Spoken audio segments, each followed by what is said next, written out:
All righty, are we live? Yes, we are. Now, we've all got belly buttons, and we all have our favorite ways to play. And I bet you your favorite way to play is a way that you've won while playing craps. But what if there was really that your strategy didn't win, but you won? What does that mean? Is it possible that we're all just in this lucky universe out here? We're going to talk about all of that right now. Welcome to the Color Up Podcast. Whether you're a seasoned player or a beginner eager to step up to the table, this is your lucky podcast that's all about the thrill and strategy of the casino world. I'm your host, Jeremy. With me is Jim the Professor. Let's get rolling.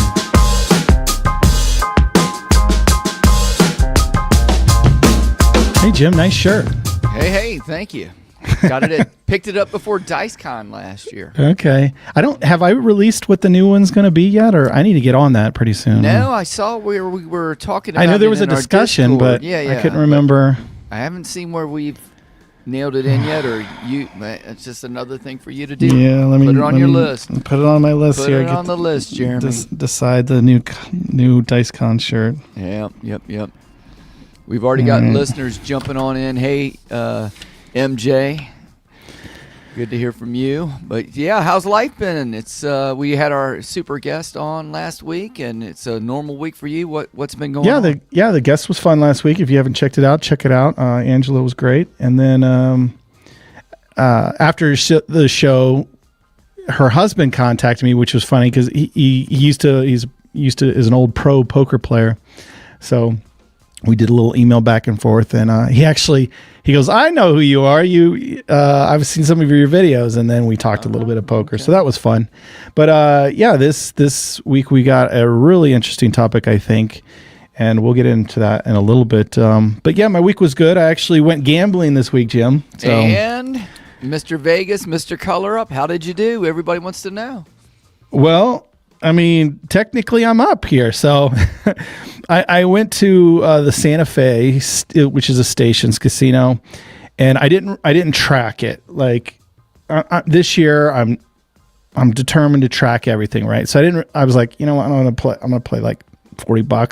Mm-hmm. No money through it. I wasn't really gonna track it.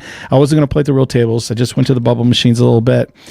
And then I won some money, and then I ended up going to, maybe we'll play the $5 roll to win table. They have one of those, electronic tables. So won a little more. So I won about $80 there. But again, I didn't completely track it.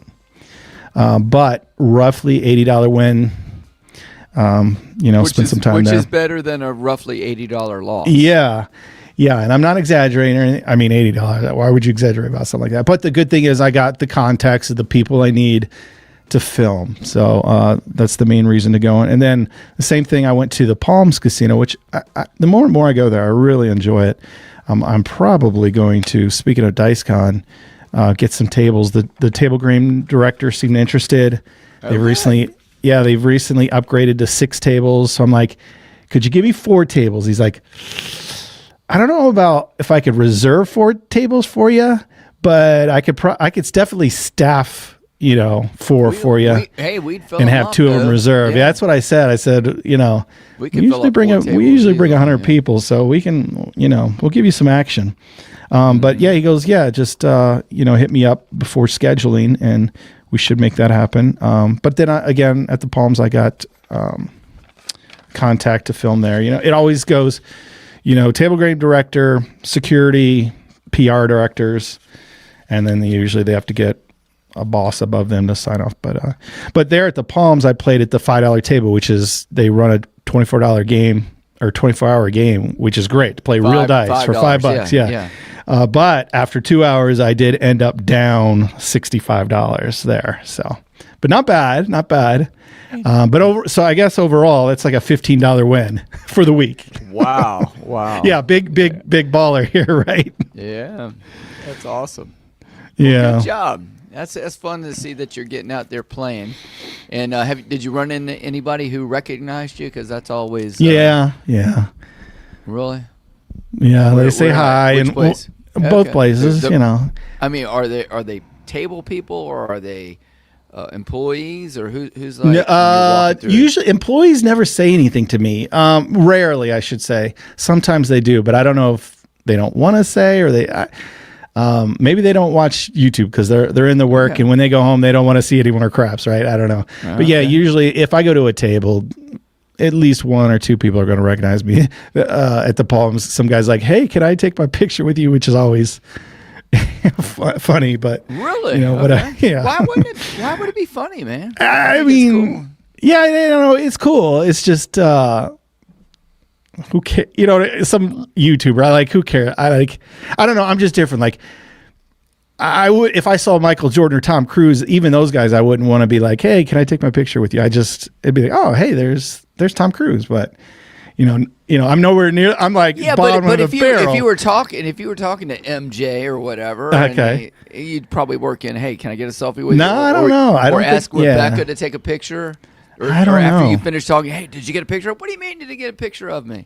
I've met a lot of famous people. I've never been like, hey, let me. Yeah, I don't know. Okay. But anyway, so yeah, it happens. So it's fun. Your exciting week is, I know you got that big dusting of snowstorm. Yes, it was. They hyped it up so much, Jeremy. Yeah, they were using like snow bombs, snow cyclone. Their predictions were going from 3 inches to 6 inches to a foot of snow. So 15, 18 inches. It's going to be the biggest snow since 1980, and then just a little dusting out where I was, and closer to the coast, they did get a couple 3 inches, I think, over in Virginia Beach. But most of it stayed south a few hundred miles. So they, again, messed up on their prediction. And this was after last weekend's, the weekend before that, predicting snow. So they went over on that one and just barely got a little bit of snow on this one. But follow Jim's face. Find him on Facebook and follow me. I get a kick out of him. He's funny. He's a Facebook reporter, if you didn't know. Yes, so very important.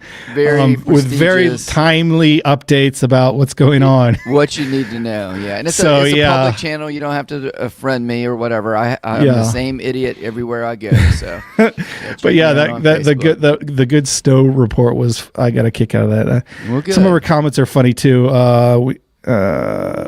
Wait, does the professor play too? Yeah, you play, right? Yeah, I play craps there from time to time. And Jacob, he just doesn't have to live in Vegas, right? Yeah, you don't have to be in Vegas, but I do mostly play when I'm out of town. I don't play a lot in town. Yep. So Facebook reporter reporting live. Yeah, that's exactly. Yes. I think that's his opening. I don't know. Jacob knows me, and I know Jacob. We've known each other for many years. So yep, absolutely. So we may have exposed you by saying he does play, but anyway. It could happen. It was eventually going to happen after several years of being out in public. So, but anyway. We need to name my fans like the Swifties. I don't know about that. I don't know about that. Uppers? Yeah, I don't know about any of that. So, if you have any comments, we'll probably get to it. But we do have a topic, and I do want to get to it because, like I said, it's a good one. Yeah, I think it's a great one. Yeah, I was thinking about strategies, and because that's what your channel is mostly about, or a lot about. Dice advice, different strategies. I definitely do teaching, instruction. All of that. But yeah, I'm probably known as like the strategy guy, right? I show so many different ways to play.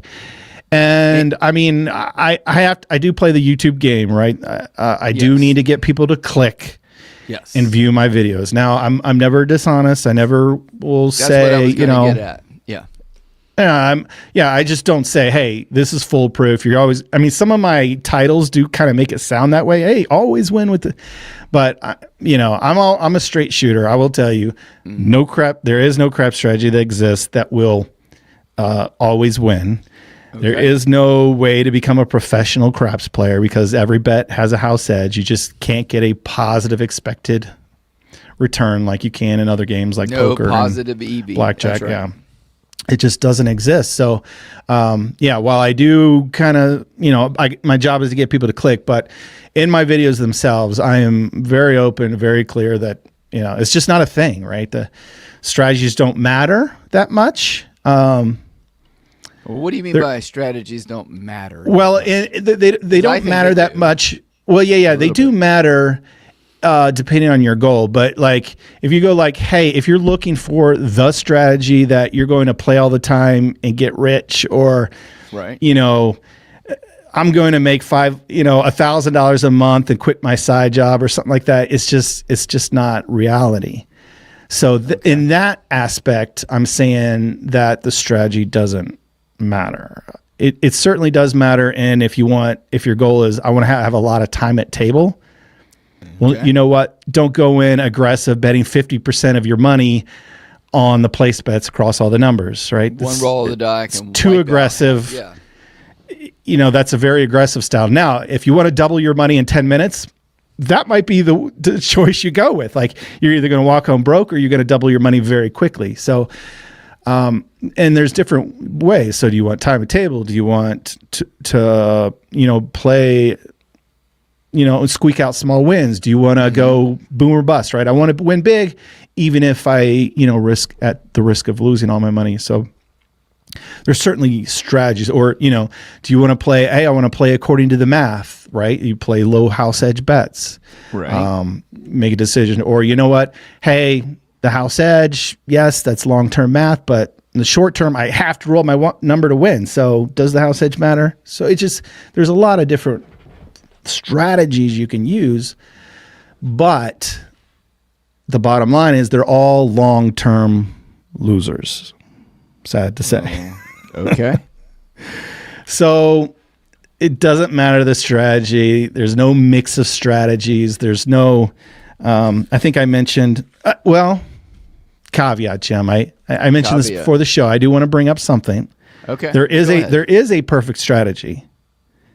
And I've kind of seen it on YouTube a little bit, and it's a little dangerous in my opinion, but the martingale strategy is a perfect strategy, Jim. But don't tune off and don't crop my words and leave it there.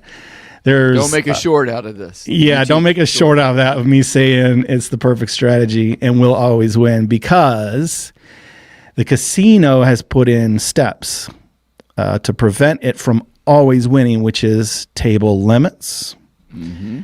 And then on the player side, logistically, you can run out of money. You have a personal bankroll. You have a limited bankroll. Mm-hmm. But so anyway, you see things on YouTube where it's like, hey, this thing always wins, and it's because they're laddering up, which is kind of a form, or they're martingaling. Essentially, it's a negative progression. When you lose, you bet more, and that's why it's foolproof and perfect, because hey, you lose, well, you just bet more. You lose again, you just bet more. Eventually you're going to win and win your money back, right? In theory, that's you will, but that's what I mean by perfect. Theory, it's perfect. It can't be beat. Eventually you will win and win, right? But it's not a practical real world strategy that the casino will allow you to play. Well, yeah, because a lot of tables, you might see $5,000 limit. You might see $10,000, which is pretty good. But, let's say you have a $100 bet, you lose, you double to 200, 400, 800, 1,600, 32, 6,400. Now you can't do a $12,000 bet. And that was only, I don't know how many levels that was, I just mentioned, but a handful, right? So if you lose, usually most of them are like 7 times, 6 times, somewhere in that range. If you can't win like on the 8th time, you're at table max. Like now, no matter what, even if you win, you're not going to win your money back. All the accumulated losses. So that's how the casino prevents it. The other thing that's a problem with it is usually, and some people are okay with it, it's just, again, your style. But you need a big bankroll to win a small amount of money. It's like, yeah, I'm never going to lose because I'm bringing $5,000 to win $100, and I walk away with when I win $100. Well, let's just and that's really, fine. Are you really winning? Because like if you put 100 out there and then you lose 100 and you double it, you go to 200, so you win your 100 back, and right, and then you win 100, so you can win 1 unit each time. Yeah, and it just depends. I mean, there's different ways to structure it. You know, you double plus unit. There's all kinds of different ways. But essentially, if you're betting when you're losing, you can always catch back up until you can't. So those are higher percentage wins. You might win more often, but that one time that you lose $10,000, well, now you got to, you know, if you only win $100 session, now you got to win, or let's say 5,000. Now you got to win 50 sessions to get back that $5,000. So that one time it gets you, it will hurt and take forever to get back. So perfect strategy in theory, but there are some limits. And that's why I always tell people, hey, don't play these strategies where you increase your bets when you're losing, just because you have to have a big bankroll to win a little amount. I prefer, hey, just take a small amount and try to get lucky. We're gambling, right? Okay. But that's just different theory. There's nothing wrong with playing that other way. Again, perfect strategy. Just beware that it can and eventually will bite you. So I do want to throw that out there. But the math is still, long term, it's not going to work out for you, even if you do catch up. So really, what got me thinking about this was, it really comes down to timing. I should have opened up, and maybe I can, but some, you know, strategies over time will all slowly fade out, but some are better at others. 10 shooters, an hour, a weekend, whatever. They'll go up and down, and it's about timing of when you exit. So you think exiting is more important than style of play? Well, it kind of goes hand in hand, but yeah. Okay. That's why I kind of titled this, Your Crap Strategy Didn't Win, You Did. So when people win a lot of times, or they'll see a strategy of mine and they'll go play it and they'll text me, hey, it was awesome. I won $800. Guess what they're going to probably play next time when they go back to the casino? That strategy, yeah. That strategy. Why? Because they won, right? Yeah. That crap strategy is a winner. No, the crap strategy, you won, not the strategy. That's why I kind of said the strategy doesn't matter. The strategy, light side or dark side is a decision, right? Okay. If you picked right and played the dark side and all the rolls are short, the strategy won, I guess, but it still has to do with when you decided to leave. Hopefully I'm getting this across. So please butt in and ask me questions, but to clarify if I'm not making sense, because I feel like I'm rambling a little bit, but no, I think you're strategies will go up and down. Like if you see my things, like, it starts off, you win $200, you lose $300, you win $100, you lose, and if you can exit when you're positive, hey, that's a good session. That's a good day at the casino, right? Mm-hmm. The longer you play, eventually it's going to go underwater, and then it's going to stay underwater. It's going to be harder and harder to get positive. So, don't take the same strategy and play it for 10 years straight. You're not going to have any luck, but play it on the weekend. Well, hold on now, Jeremy. Since I started playing, I pretty much always play the same strategy. Yeah, good point. And sometimes I win, sometimes mm-hmm. I lose. Mm-hmm. And when, of course, playing on a cruise notwithstanding, that's a different game because we're trying to hang out, playing for different purposes. But I feel like my strategy and my luck is just as good as any strategy that's ever been out there. Mm-hmm. And what I think is neat is a lot of times that when I'm playing my strategy, my conservative, slow strategy, I outlast a lot of the other people who are playing either more aggressive or different strategies. And that's why I think my strategy might be better. Well, okay. No. There are, if you want to look at a 5-year span, there are better strategies than others. Okay. If you want to go across all the place bettors or all the place bets and hop numbers and power press until you double your money, mm-hmm.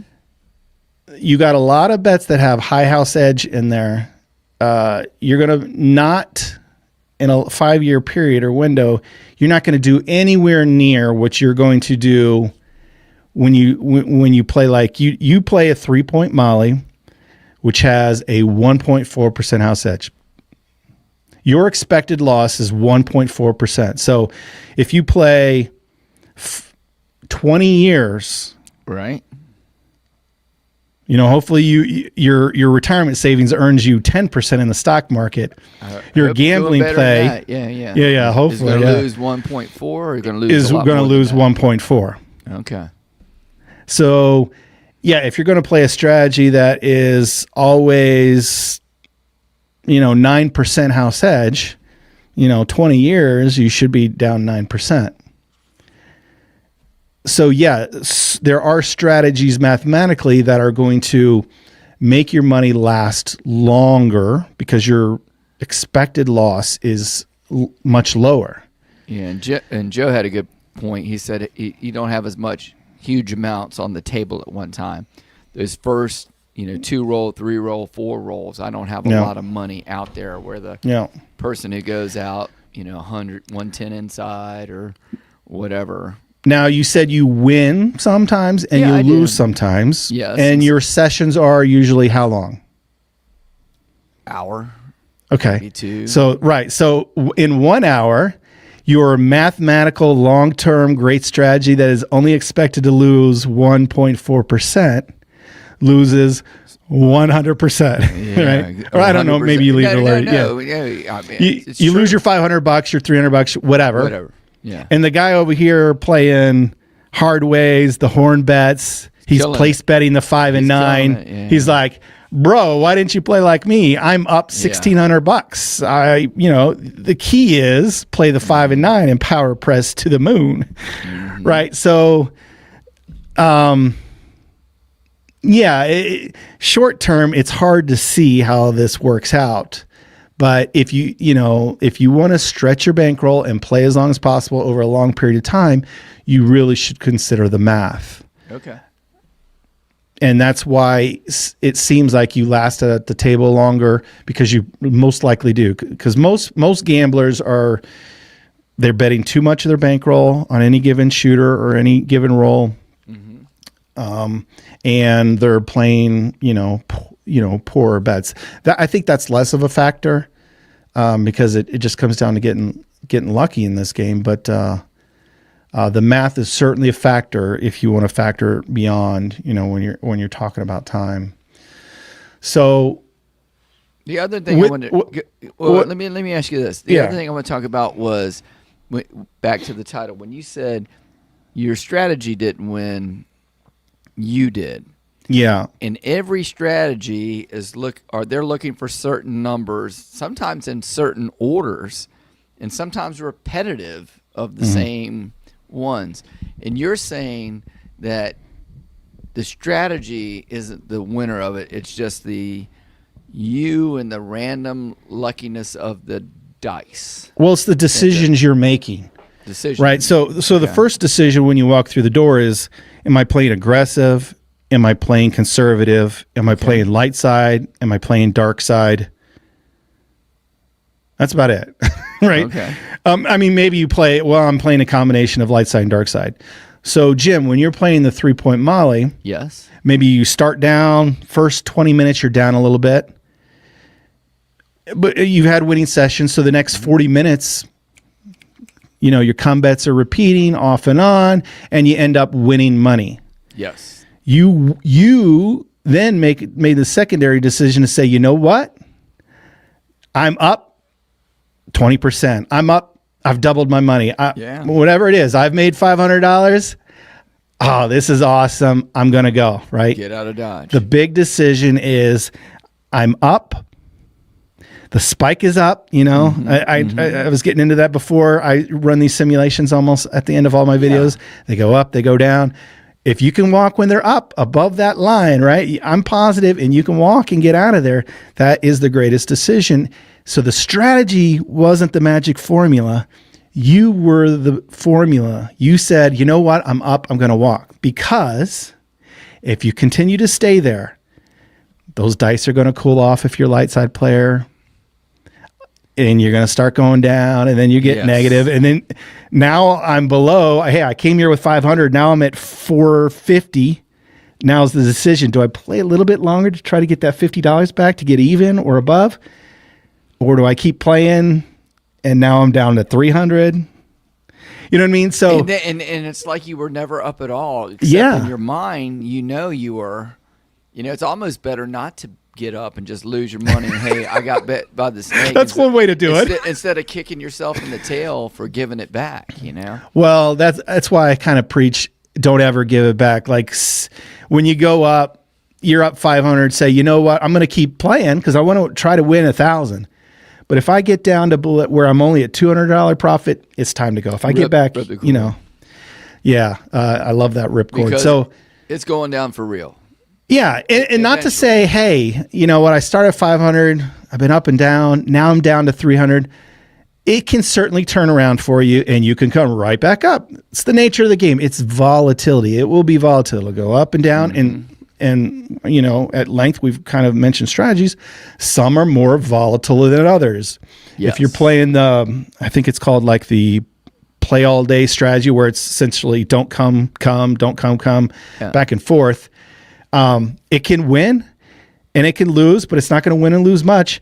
But if you get down a lot, the chances of it climbing out of a big hole, nearly impossible. Now, if you play aggressive and you're like, I power press my first 5 hits and you're down, 80% of your bankroll, that hurts. But that is a type of strategy or play where you could climb out of an 80% hole just because the nature of the strategy.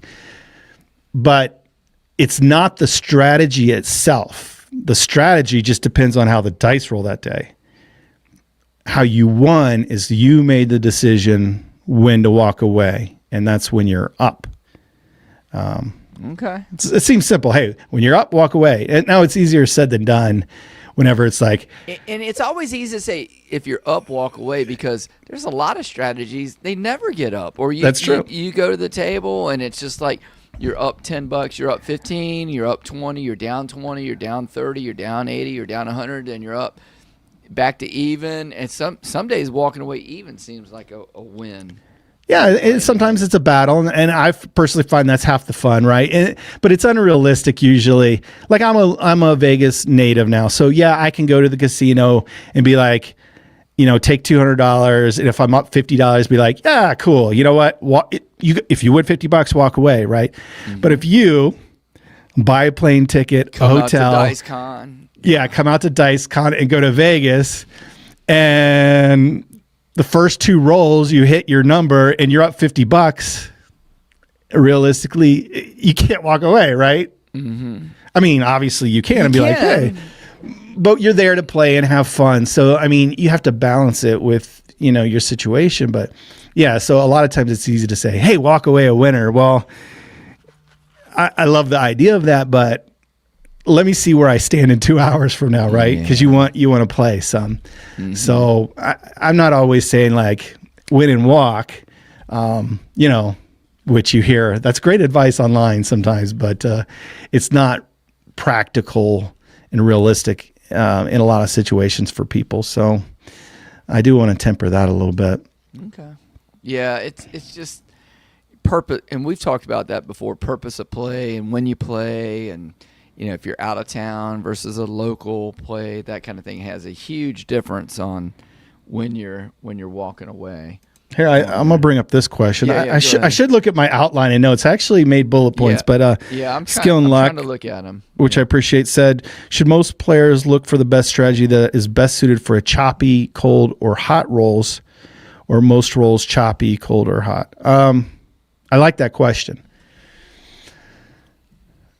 How would you answer that? And then I kind of... I would say that the answer is every answer that I got to every question in my economics classes when I was in college was, you want to look like a brilliant, if the professor asks you that question, you say, it depends. Yeah, of course. Right. It depends. I don't know what to tell you. Some tables are choppy. Sometimes I'll be waiting to get on a table and the people will go on a tear. and you're kicking yourself. Why didn't I run through that red light, get here 3 minutes, a half hour earlier or whatever. So I don't think there's such a thing. And again, you've said it before. You can always look in the rear view mirror and tell if it's a shorter choppy table. And how many rolls do you use it for a sample to determine whether it's hot or short or choppy? Is it one thing around all 16 shooters one time around the table, or is it if there's 5 people and the dice are going around? I don't know. People say there's indicators, right? Like, well, he's hit 2 points. Now's the time to start betting on him heavy. Mm-hmm. To me, that just means nothing. That means the very next roll is a 7 out, right? Like, who knows? So hot and cold, I feel, is always just rear view looking. But if you just stick to the math, I've said this so many times, like the average roll is 8.5, means half of them are going to be less than that, right? If you get to an 8.5 average, means you're going to have a lot of rolls in the 3 to 4 range, right? That's right. You're going to let, those dreaded 2 rolls, 0.7 out, but you're going to have 2, 3, 4. You're going to have a ton of rolls in the 2, 3, or 4. Mm-hmm. Average is 8.5. So if you build a strategy that puts your money out there and you're like, you know what, I power press for 6 hits and then I'm profitable. Well, you're fighting the math and you're going to be disappointed a lot because you need a bunch of rolls to accomplish that. But here's the problem though. And he talks about different strategies. There are some strategies that work good on that short to mid roll and all, but you don't know when is when. You really don't, and that's the problem. Well, because the ones that work on the short roll will kill you. Get killed if it's a long roll. Right. So that's the thing is you got to find what's comfortable for you and what you like to do, because there's nothing wrong with, hey, I'm playing a strategy that's super aggressive that takes 10 hits before I'm profitable, because that's just your personality. Hey, I'm willing to lose Monday, Tuesday, Wednesday, Thursday, Friday, Saturday, and then Sunday, this crazy strategy where it takes me, 10 hits, but whenever that 10th hit hits, well, guess what? All my bets are at table max and I win 20 grand. And I'm happy with that. So some people are cool with that. So there's nothing wrong with that. That's just their approach. And that's why I say there's really no bad strategy. There's no bad approach. It's just whatever you like. So for me, that's crazy. I don't like playing that way at all. But for some people, they would. And some people are like, you know what? You bet heavy on the 7. I do a don't strategy. I want the rolls to last 3 or 4 because rolls last 3 or 4. That's what I see at my casino all the time. No one can roll past 5 rolls. So my dark strategy is killing it.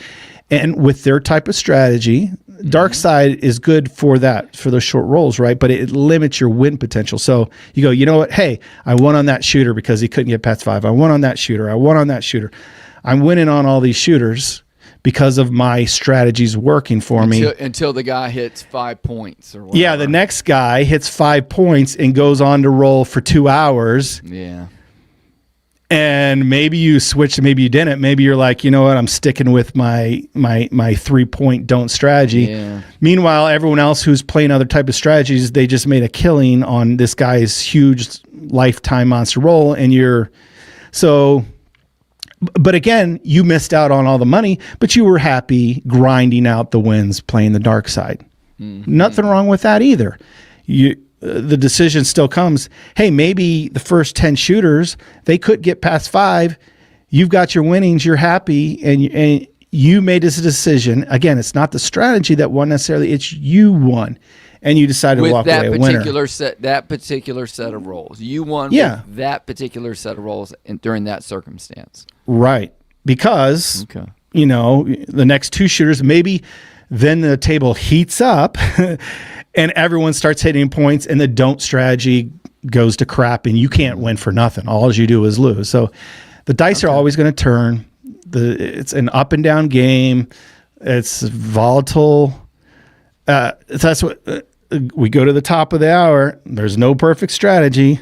And they're all going to eventually, even hedge strategies. Like I've kind of gotten to those because I'm kind of dealing with this of, if they're all on average short 3 to 4, I want to type a strategy where, if that 3 to 4 happens, it's fine. I'm either going to break even, lose a little bit. I'm okay with that, but I position myself to win if that monster roll happens.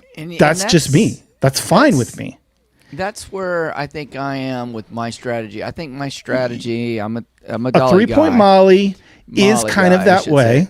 And then this is where I get kicked, though, when it's a longer roll. I either don't increase my odds soon enough or I don't increase the number of come bets. And then the guys who are pressing and power pressing, they're killing it, and they made gazillion dollars on that shooter, and I just barely got back over the even mark. Hey, congratulations, I got $75 in a rack. Well, lolly freaking die, Yeah. So how I've how I fixed that for myself is I have moved to treating every shooter individually. So when I talk about you winning and walking away for the session a winner. Yes. I do the same thing per shooter. So I do a 3-point Molly. Let's say it's $10 table. You're going to average $40 in odds. Sometimes it'll be 50 in odds, sometimes 30. We'll say $40. So you're $50 a bet. You're going to gamble $150 on this shooter. Okay. With $10 table, max odds, right? Well, I know you don't do max odds. Yeah, I don't know, but let's just say. Go ahead. Let's say. So we're averaging $49. We're averaging $50 a number, 3 numbers, $150. I treat it individually as one shooter. So, hey, you know what? For this shooter, you might have to add another point, whatever. But let's say I like to move my money for the shooter for this rack. I'm up 150. Take your odds down. Well, no, now you can either increase your flat bet so you can increase your odds or, which is probably what I would do if you want to stick to the good math bets, or you could place bet or whatever, or you can cover more than 3 points, right? You can add a 4th or 5th number. But if you've got profit for the particular shooter in the rack, I think you can afford to be more aggressive instead of still continuing to be conservative. Okay. Obviously, if a shooter only hits 1 point and you're just kind of breaking even, you lost a little bit, that's not the time to be aggressive for that particular shooter because you're still in the hole, you're crawling out, or you're up a little bit. Okay. But if you got all your money back, set it whatever you want. You could say, well, maybe if this shooter doubles his money, then I'll go aggressive. That's fine too. Just pick a thing. But I would say, hey, maybe take it. So there's a session view, take it down to a shooter view. Okay. Someone said satisfied. What are you happy with for the shooter? And now this is money that you're willing, a lot of people call it house money, right? Money you've won from them. It's your money, right? Yeah. Now you can gamble with that a little bit, in my opinion. Okay. Because that way you don't have that regret of missing out on that long roll.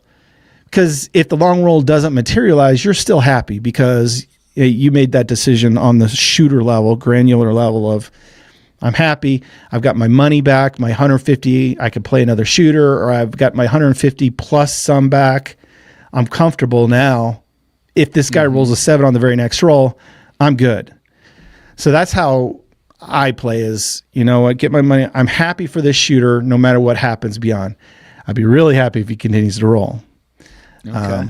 But that's why for me, I don't like that negative progression or martingale, because it's like you're never happy. You're always stressed, as you're losing until that very last roll. And then it's just a sigh of relief. Like, whew, it hit. Yeah. Thank God. Now I've got all my money back for all the previous losses. That's to me, I can't do that emotionally. So I'd rather be like,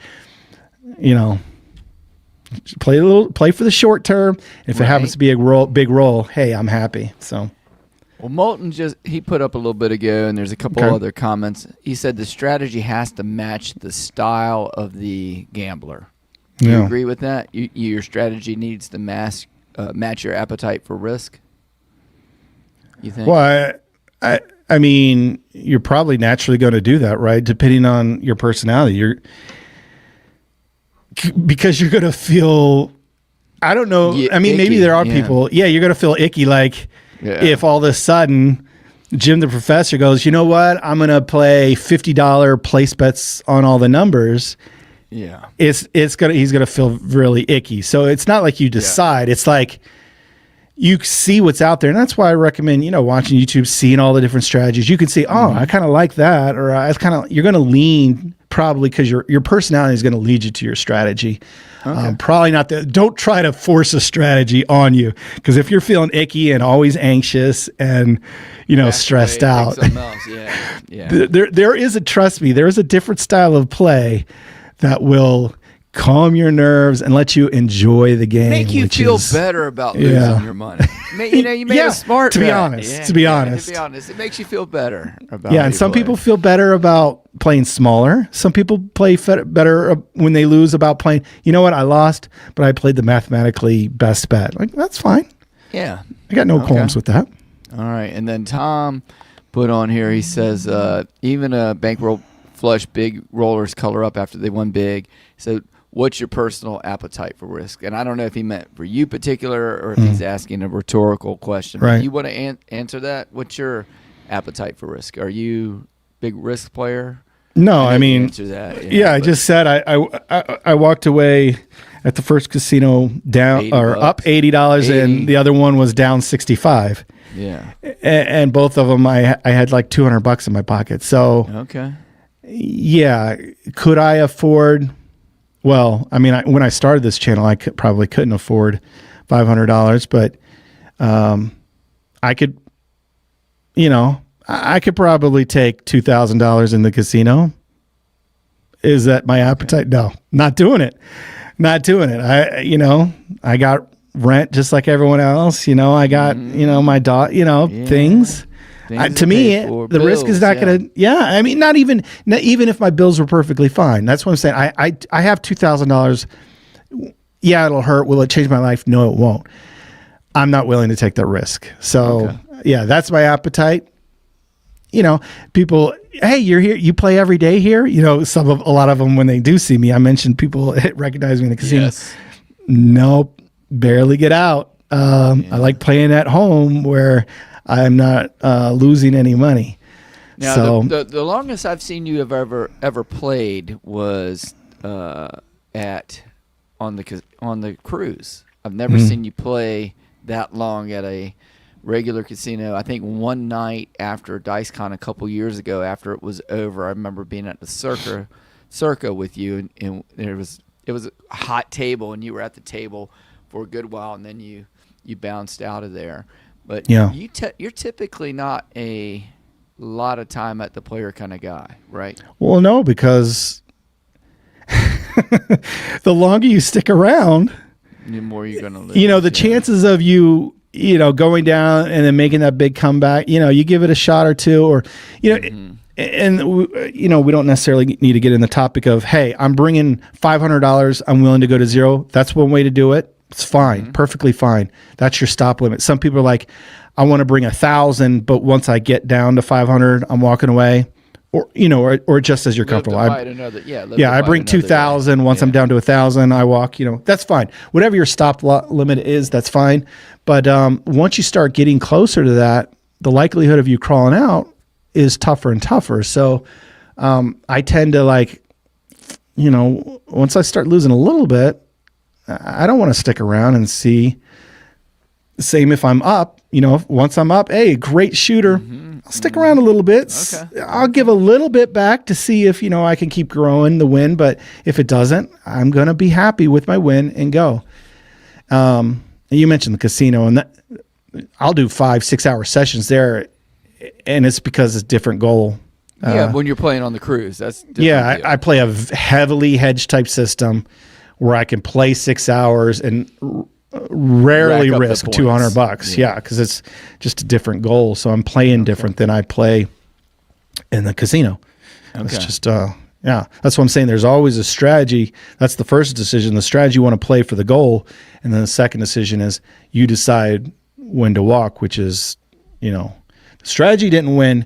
You won by choosing to walk away when it was up. Okay, and then Because it will go down. It can and will go down. Ken brought up the point earlier when we were talking about purpose of play. There's no, and it's true. 100 people travel to DiceCon, many of them out of state. Most of them are out of state, and then you got many, sometimes from overseas. There's no way they're going to say, "Hey, you're 2 shooters up on the first day of DiceCon. Hey, I'm up $40. I'm walk away from the table." So I agree with Ken absolutely on not. that one. Well, and then I think a lot of guys, they plan this ahead. Hey, I know I'm going to be there 3 nights, 5 nights, so it's like I'm going to bring enough money to gamble with each night. So yes, even if I'm up and I walk away this night, I can come back again the next night because I have a new bankroll for that, right? It's not like I'm bringing $200 and if it goes good, I'm walking after 2 shooters and that's it. It's, you plan for the time you're going to be there. Yeah. And then this is always the big question. Big Day Motivation says, do you switch in the middle of the session to the don't come if at least 3 sevens roll or by how much you have lost? Do you ever change your strategy during the, a roll or a particular player or session? Rarely. I'll tweak things a little bit, but I won't. Why don't you switch? Because I don't believe in hot or cold tables. Because shoot. What did he say? I don't know what the comment was. It was like if I saw what he's mentioning is an indicator. 3 sevens. If you don't come, if at least 3 sevens roll, or by how much you have lost. Right. Or for instance, I don't know, there's in a row that do 0.7. Mm-hmm. Well, some people would be like, time to switch. Let's go dark side. Okay. The table's ice cold. And what happens on the next shooter? Okay. He rolls for 14. He rolls for 20. Maybe he doesn't. Maybe he rolls the average. Maybe he rolls 9. Like, well, now my dark side just got hurt. So, that's looking back, and that's trying to predict whether it's hot or cold. So that's why I'll maybe tweak a little bit here and there, or I'll lower my amounts, or if I'm betting 4 numbers, maybe I'll go to 3 numbers because I keep getting hurt. But that's trying to predict whether it's hot or cold table, and the very next roll it could be completely different. And they're so all that's independent. Yeah, they're all independent.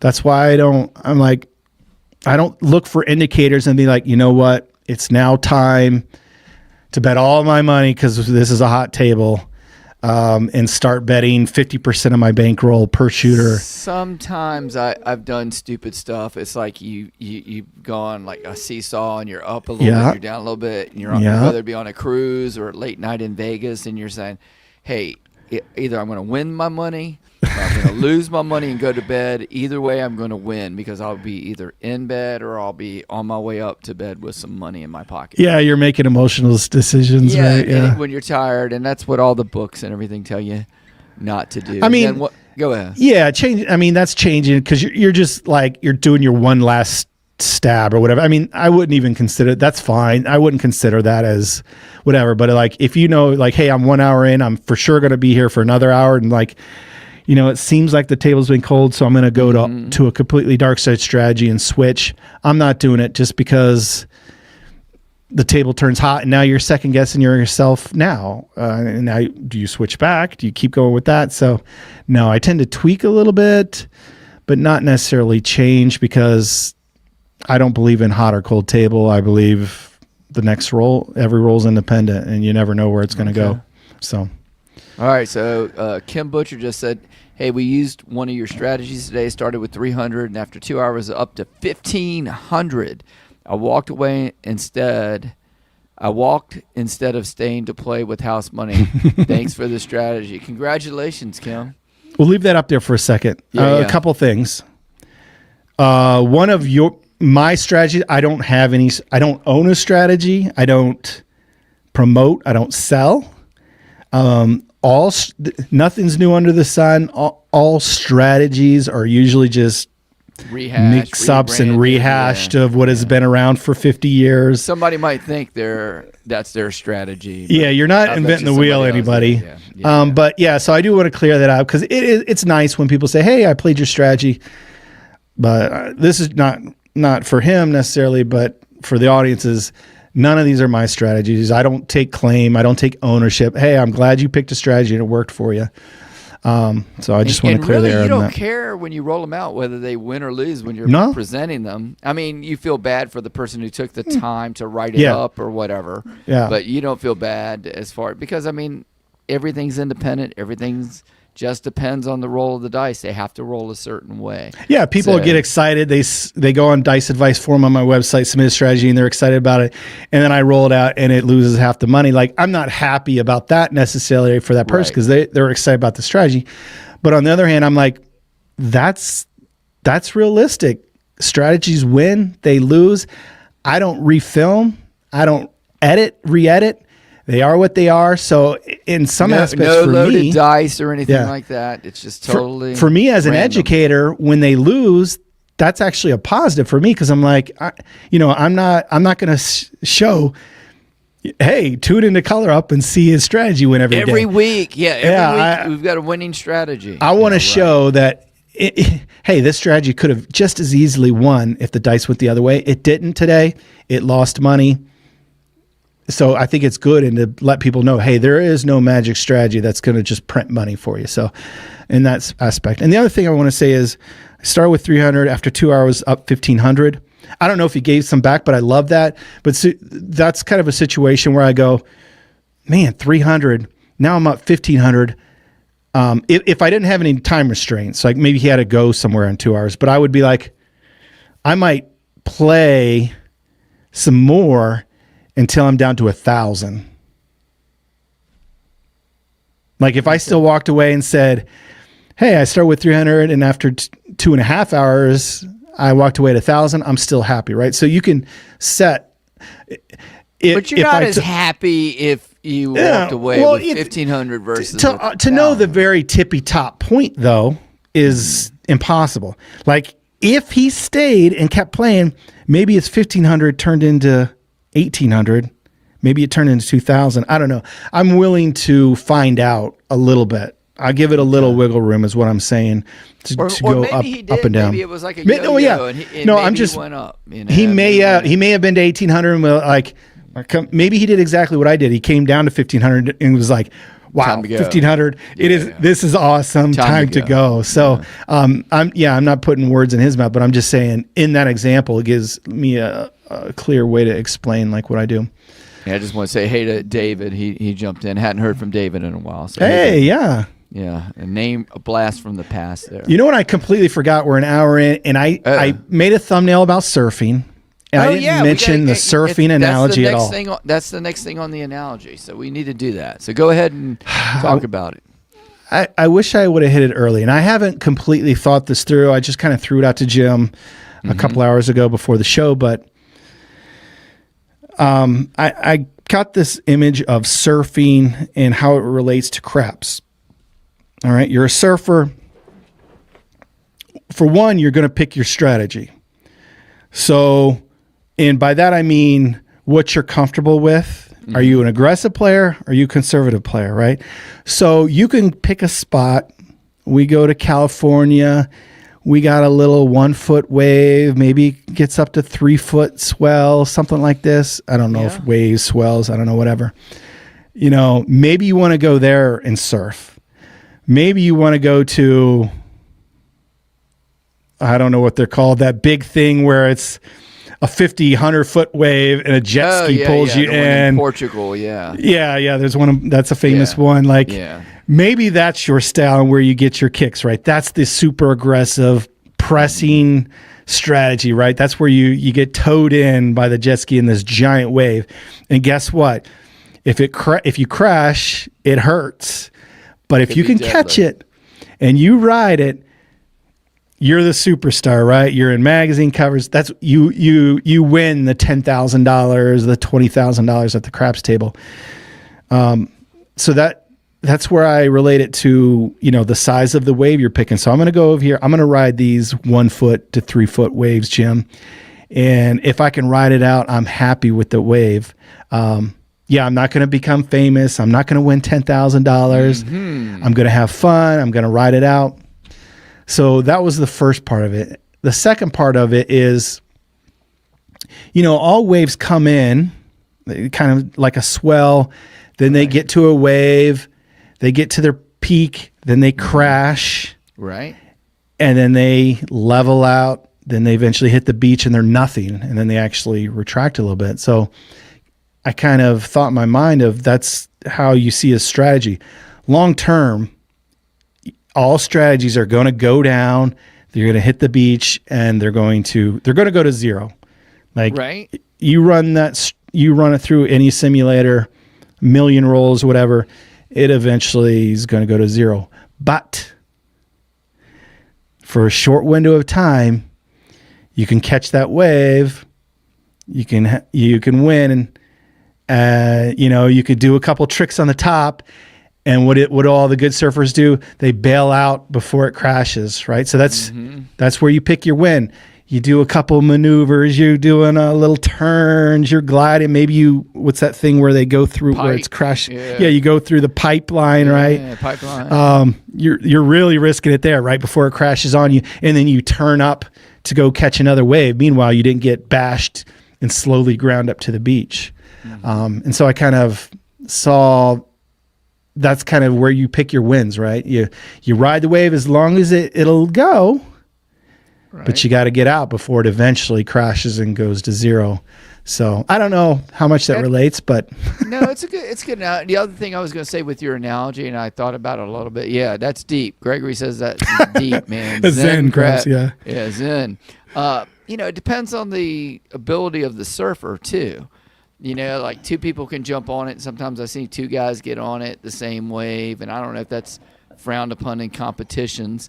But, some places you go, like in Virginia Beach, they don't have the best surf year-round. In the summertime or late summer, they usually have the East Coast Surfing Championship in September or whatever. And, sometimes we'll have, Lake Atlantic out there. And it doesn't matter how good a surfer you are. You're just not going to be doing I love that. very much. You're bringing my analogy more. I know. Some places, they're not ideal for surfing all the time. Yeah. It's like but other times when the storm's off the coast, you see everybody putting their wetsuits and going out there. Oh, it's crazy. And people stand on the beach and watch. And then again, to the level of the expertise of the individual, there's some who can ride it out for that whole thing. There's other people ride it for a little bit and boom. And then there's some get on there and get smacked. I mean, I've tried surfing. My friends try to taught me how to surf, and I never got to my feet. Right? I mean, a few hours on a day. I've boogie boarded a lot, but I've never surfed. And they were trying to teach me surf, and after I never got to my feet. I'd ride the waves in on my knees. So, as a beginner, you don't know what you're doing. You can't stand up on the board. Don't go to the Portugal giant killer wave. Like, don't go to the Nazare. Yeah. Don't go to the $100 table and just bet how the other surfers are played, right? You can't do it. You need to start off, I would say, on the 6 and 8. You start off at $10 or whatever. Baby steps. You got to learn to get up on the board first before you can do anything. Before you start learning tricks, you need to learn how these waves work. They come up. Some of them are bigger than others. The swells come in. Some people, like the pros, they can see a wave. They could pick it and they can ride it, so they'll go, I'm gonna not this one. They'll let a few pass. This one is the one I'm gonna go for. So those are the 5 count guys. Yeah, exactly. Yeah, not this one. Not this one. That one doesn't fit my analogy that great because I don't. I know. You could see a little bit of what's coming, and with craps you can't because it's like, it could change at any moment because the rules being independent, but. You will get used to, as you play the game and get comfortable, you'll get used to how surfing works, right? How the waves develop, when to catch it, when to get out. You kind of understand the game a little more, how the flow of things work, and before you know it, you'll be a great surfer. Doesn't mean you won't crash. Okay. Doesn't mean sometimes you're not going to win every competition, but you can have a lot of fun being very competent at surfing, or in our case, playing craps. So. Hey, at least you're in the water getting wet either way. So that's very true. Let's see. I didn't finish reading this. I've been watching your content for over a year, and I'm a huge fan. I wanted to ask you if you need to pick one strategy and use that one only. Which one would it be? Oh, Your that's a favorite loaded strategy. question. Yeah. Which Yeah. one? Well, before we get to this, I think we can, unless you have anything else to add, maybe we should end the show here. Yeah, we can do that and do the monster roll and hang on for any comments, anybody hanging around. But let me go to the outline that we ignored for so long. Let's see. Time flew by. Make sure we got. Yeah, it did kind of get away from us a little bit, but that's okay. We had a good conversation.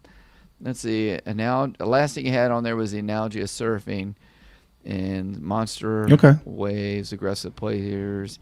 And wrap up was key takeaways. What key takeaways do you have on that? Any key takeaways? Pick a strategy that's good for your personality. Yeah, your first decision like. is personality, something that fits you. Yep, Bankroll. Conservative, bankroll management is everyone. It's an easy word to throw around, but it's really how much can you risk? How much should you decide to play per shooter? Don't be betting 50% of the money you brought per shooter. So, and as The Rock says, it doesn't matter which strategy you pick. Long term, it's going to be a what? It's going to be a loser. Loser. Long term. So long term, it doesn't matter. Short term, yeah, but you never know. So that's the tricky part. So that's why I would say pick your strategy, and then, like I said, because they're all losers, when they do win, it's not because it might be because you picked the right strategy at the right time, but if you win multiple sets, it's not the strategy that's winning. It's you deciding to walk away when you're up as opposed to keep going and then eventually it comes down because they're all going down. So you decide when you win, not the strategy. It's not the strategy. So it's not the strategy. It's you winning. It's you. Yeah. I would say you're lucky. It all gets down to luck and randomness. Yeah. Well, that's what this game is, and then there's a whole other comment. Some people, they want to influence their luck, which is fine. Doesn't hurt. But again, I don't know anyone doing it professionally. So until next time, however you like to play, however you like to surf, good luck on coloring up. And now we're in the monster roll. So if you do have any questions, we'll get to any of them. We're not going anywhere. Stick around. So let me get back to that. So can you pick one strategy and use only that one? Which would it be? For me, no, I can't. There's certain styles. I'm a hedge player when it comes to cruising, playing craps on a cruise to earn points. For the most part, my style of strategies are ones that plan for the short roll but prepare for the long roll. So whether that's a couple hits and regress, or whether that's start small and build up, but I'm not going to. And you collect. Yeah, usually I almost always, whatever it is, whatever I'm risking per shooter, I want to win that back first. Right. Before, so I'm not one of those guys who comes out of the gate power pressing and then open, whatever it is. I need 4 hits. I need 5 hits. I need 3 hits. I don't like putting more money out there. I make a decision. I'm betting this much per shooter. Let's get it back. Mm-hmm. And then I'll play it aggressive. So that's how I play it. But that's just what fits me. So that's usually how I play it when I go to have fun or win money. And then cruising is more of a very hedgy type play. But yeah, no, there's not one. I mean, I've seen so many hundreds of strategies in the last, I don't know how long it's been, a year or so. I'm running them all through simulators. The math one, and I always run it usually for 10 shooters. You've been doing it over a year because you did it because we had the guys from Dice or IO they were there. DiceCon the year before. Yeah, okay. So it's 2 DiceCon. So almost over a year. Yeah, almost 2 years, I guess, of seeing these things run through simulations. The best mathematical ones, they're just Sometimes as likely to lose as, I roll out a strategy. I'm like, this is a crazy strategy. I would never play this. I run it through the simulator. It wins, and the 3-point dolly or the 3-point molly lose because it's a window of time. It's 10 shooters, and you never know what can happen. So in the sweet spot. So no, I've never seen a strategy been like, that's the one. That's the magic bullet. Just because the dice are different every time. That's what I love about the game is the game is so different every time because. Even though there's only 11 numbers in craps, but the sequence is so important. Very critical. Yeah. Very critical. Whether it's 3 box numbers and then, dang it, it's 2 horn numbers. And then the 7 could completely be different than, 2 outside numbers and then 5 horn. Like it just. Repeaters. Or the 5 and then the field and then the 5 and the field and the 5. Like. Just that sequence will get you. So no, I've never seen the perfect one. I would say go by style or feel. What do you like? I guess he's saying, what's your favorite one do you like? Do you like a favorite one? Well, I recently put out a video that, hey, this is how I play a low limit table. Okay. Which I play a lot.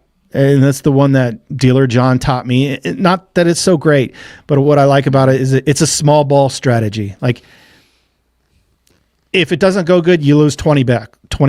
Big deal. And the criticism on the strategy is, hey, there's a lot of average rolls where you roll 10 times and you only win $10. Like, that's no good. But I'm fine with that because that's not what the strategy is for.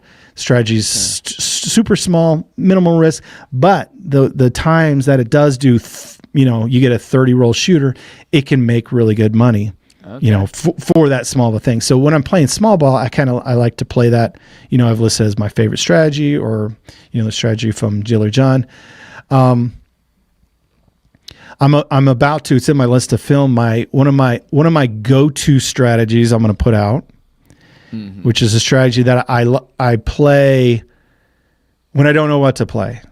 I don't know if my bankroll is appropriate. I don't know how long I'm going to be. Not that I care, but I don't know if the table's hot or cold. I don't really have a goal. I don't have a time limit. I'm just here to kind of see and play a little bit.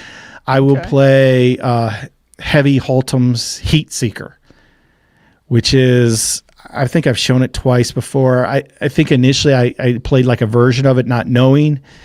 He kind of, not that we invented, but it's essentially the 6-8 and then come bets. Okay.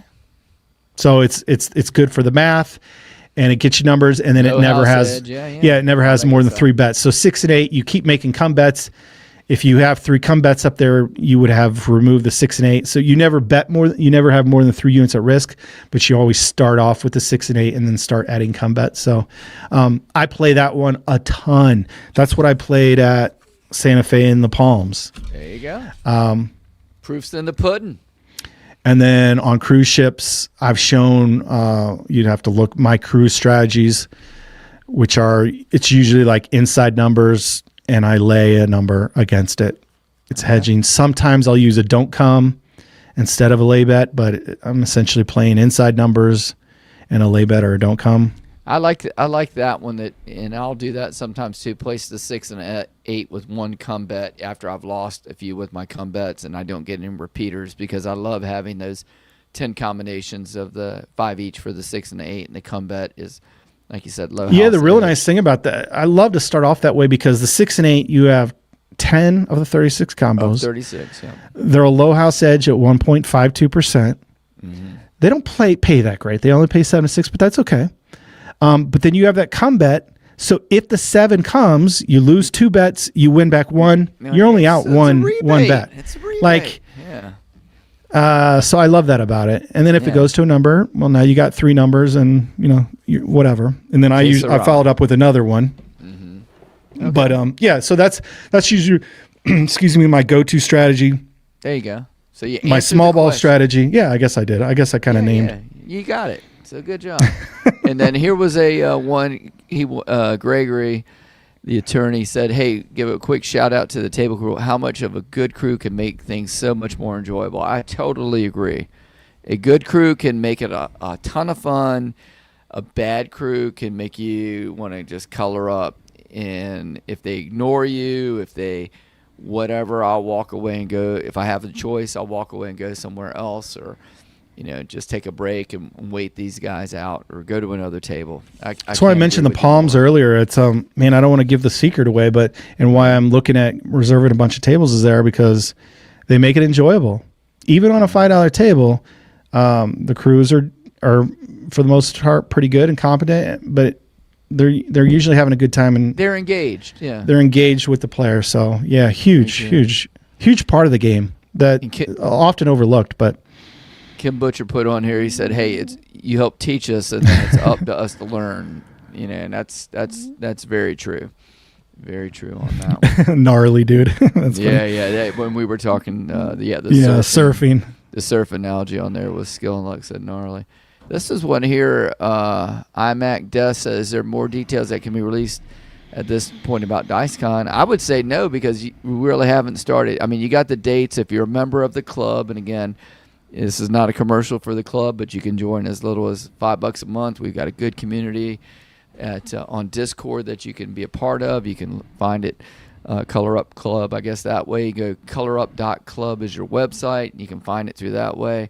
And again, little as $5 a month, get the information that's been released.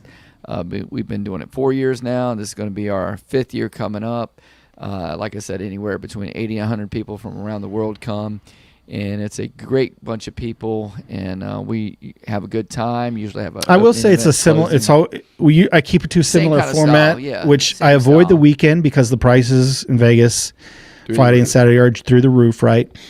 So I keep it a Monday through Wednesday. Usually have an opening event. Try to find reserved tables, and then we have a closing event. It's probably going to be a very similar format to that, where I, rent out space and cater in a meal, or maybe we've done steakhouses and different things like that. So the format is kind of the same. The very exact particulars, join the club. I'll get them as I lock things down. There's certain things like reserved tables. I can't lock that down. Just depends. Yeah, because the guys are like, you know what?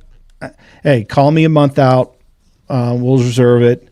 Or, we could talk about then I can staff it, schedule my people for that date and that sort of thing. I was talking to my wife the other day. There's a good chance I end up at Casino Quest again this year, just because it's it's a simple one where I could bring in my own food, and I usually bring in beers for everybody and stuff like that, and people could just. It's the first day, and people could play on the tables with no cost, right? Well, I mean, I do charge for the ticket, but you're not gambling with your money. So play around, you talk to people, you interact with people. I usually have some games and stuff. Mm-hmm. So there's not really any place like that in Vegas. So that model works well for me. So there's a good chance that I'll be involved again this year. I haven't locked that down, but again, that'll be something I'll leak out very soon to the club members. So, yeah. And it's organic as far as the night entertainment. We usually break up into groups, that type of thing, and people will hook up with other people. And I've tried to scheduling all these things to do and activities, and people are coming to gamble a lot of times, and I get it. And it's okay. I don't mind, small groups of people going to things, but it feels like the most feedback I got was, hey, you know what? Just give us open time. Let us do what we want. We're going to sleep in late. We find a group of people that we like to play with. We tend to go to these other casinos where not everyone's at. So people kind of find their own way. Right, they make their own DiceCon how they like it. There's some people who are downtown people, and there's some people who are strip people. Strip people, and I've done both of them. And here lately, it's Vegas, man. It's Vegas, baby. Vegas, like unlimited things to do.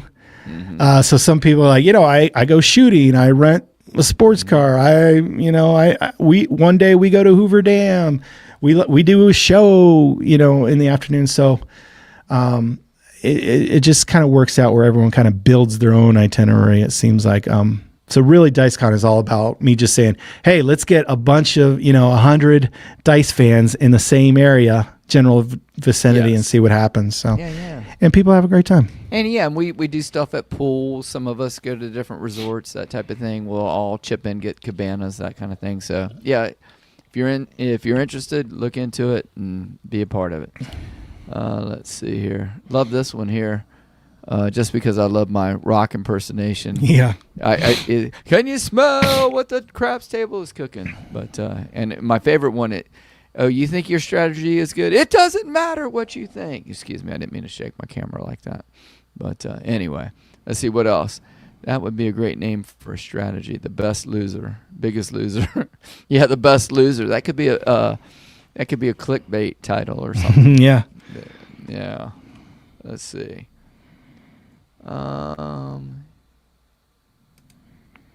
Do you still have banked vids for favorite table strategy by Denom? No, that's a great idea.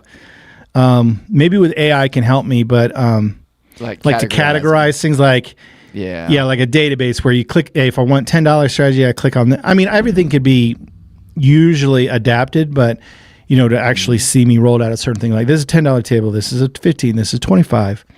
This is aggressive. This is a hedge. This is a dark side. Amazing idea. Something I've been thinking about all the time. Yeah, but you could put on Grok or chat and say, hey, look, of all the color up videos, divide them up into low, mid, and high tables or something. Yeah, maybe I can pull it off now with the help of AI. But yeah, it's good because you got several hundred videos now, right? Mm-hmm. Yeah, they add up. How about this one? What are your overall thoughts with that Iron Cross? You like it in theory? Theory, I love it. I mean, you're betting on every single number except for the 7. So, the name of the game is avoiding that 7. So you roll some numbers, you win some money. The problem with it is just when you win it, when you lose on the most popular numbers, 6 and 8 specifically, the 5. Whatever. But the 6 and 8 specifically, you lose in the field. So you have to have those 6. Yeah, 8, you need a 5. ratio. Yes. So when you roll those most popular, most likely 10 combination rolls, you're still winning money. Because if you're playing the Iron Cross where you just break even when those numbers, the most frequent numbers roll, it's hard to win money. I incorporated in a lot of things. Well, I mentioned when I play small ball, I incorporate it because it covers so many numbers cheaply. But I tell people never play it long term. You're just going to go up and down like a yo-yo and more down than up. But if you want to use it short term to get some coverage until you can win some money and then either, cover them through come bets or place bets, you're going to be better off. Don't stay in that field very long. Too long, yeah. And Skill agrees with you on that 3-to-1 ratio. I wanted to pull that up there too. So, yeah. Let's see, what else do we have on here? But once you get to 3-to-1 ratio, like it depends on your bankroll. Like, you're doing a $10 field, and now you got $30, 6 and 8, $25, 5. You got 60, 70. You got $85 on 3 numbers, and all the field numbers are only winning 10. I almost feel like maybe you just go 96 across, or because you got all the bets are at 15, or 88 inside. Where you got 20 and 24, where the most likely numbers are paying you $30 every roll instead of So I don't know. Pizza Rock downtown. Jeff, yeah, that's where we went last year. We had a nice big group, Yeah, big group over there. I took a lot of pictures. So thanks for reminding me on that, Jeff. And, Pizza Rock's a lot better than Pizzagate, from what I understand in the world of Universe. So stay away from Pizzagate. So what else we got on here? Strategy. Yeah, here's the thing. We both clicked on it at the same time. Maybe strategy rabbit hole can be fun if you enjoy the quest for the Holy Grail. Yeah, so I mean, maybe people, I don't know what they think of me, but like, I think YouTube said I'm now at 9 years. So 9 years of putting out strategies, somewhere in there, 8, 9 years. It's like, is he chasing the Holy Grail? Like, I know better. But there's not one. There's not one. There isn't one, but I know Right. there are people out there that are chasing it, and some have emailed me or contacted me. One guy actually came to a casino once and met me and said he had found the Holy Grail. He couldn't share it with me. He showed me some of it, but he goes, I can't show you all the particulars. You can't look at it straight. Which is fair. Which is fair. I mean, if you have the golden goose, you shouldn't probably share with anyone. But yeah, I'm not buying it. Because the craps game would be changed. They would change it just like they changed blackjack. They don't stand for losing, right? Losing is good for them. That's part of their business model. You lose a little bit to get more people to come in. But yeah, they want winners and losers. Mm-hmm. They don't mind the winners either. That's fine because it entices more people to come in. But hey, the math works out for them long term. They're winners. Oh yeah, yeah. Now this one was up early. I meant to bring it up earlier, but this is at the beginning of the show. Do you ever play maximum pass line odds when you play? Have you ever dropped the maximum pass line odds? Have I ever? Certainly, yeah. I've done it. But I'm like you. I build up to it. Mm-hmm. I rarely go in with either the bankroll or the mindset of like, although mathematically it's a great way to play, but it's very volatile. I mean, I've done the video multiple times of flat bet versus max odd bet. Long term, they're going to end up the exact same, which is to lose 1.4% of your money. Short term, the odds guy could win a bunch or he could lose a bunch. It just increases your volatility of the game. Mathematically, your overall bankroll of the amount you churn or put through the casino, you would technically lose less money. But again, you're playing way more money. But yeah, I build up to it. But yeah, I've never. I've done it on a 10 times. Oh really? Table. Yeah. Yeah, I've maxed out on a 3, 4, 5, but never a 10 times and never 100 times table. Never a 20 times table. I think there's one here at Main Street. I think still has 20 times. Really? That's crazy. But yeah, crazy. I've done it on 10 times, and it's on. When I've done it, it's been on it was on a long roll, and whenever I'd hit something, I just kept, instead of increasing my bets on the table, I just would add it to the pile behind it. Do you remember what number it was? It was a 6. Okay. And it lost. Oh no. Yeah. But it was a monster roll though. But I felt like I was playing with house money behind the line. Yeah. But I had $100 back there on a $10 table, and pays true odds, zero house set. It's a great coin flip of a bet. So, I mean, if you're gonna put $600 on a number or on a bet, that's the one to do it on. That's the backside. Yeah. Yeah, that's the one to do it on. Yeah, but it did not win. So, sadly. I think the comments are. Yeah, it's kind of drying out. Yeah, looking over the ones up top, but I don't see anything that we necessarily didn't cover. Yeah, I'm trying to look here if anything else. Dan says he runs into professional craps players on the cruise. He takes all the time. That one. Oh yeah, they're everywhere. And they're always good about telling you in their own minds, in their own minds, and they're always good at telling you what you should do with your money. But anyway, it's funny. Everybody's got a belly button or opinion about the game, and everybody wants to do it. And I still think it's the most social game. You play blackjack the wrong way or against the book, and people are pissed off at you. Where at the craps table, usually everybody's on the light side or the pass line or whatever. You're all winning together. We all lose together. And there's definitely some camaraderie on that one there. So, Oh, I did see a cruise question pop up. Yeah, go ahead. How can you start? Yeah. I was lucky enough that I was brought as a guest by the Holy Roller Craps YouTube channel. I can tell you. You could get really great cheap deals on cruises.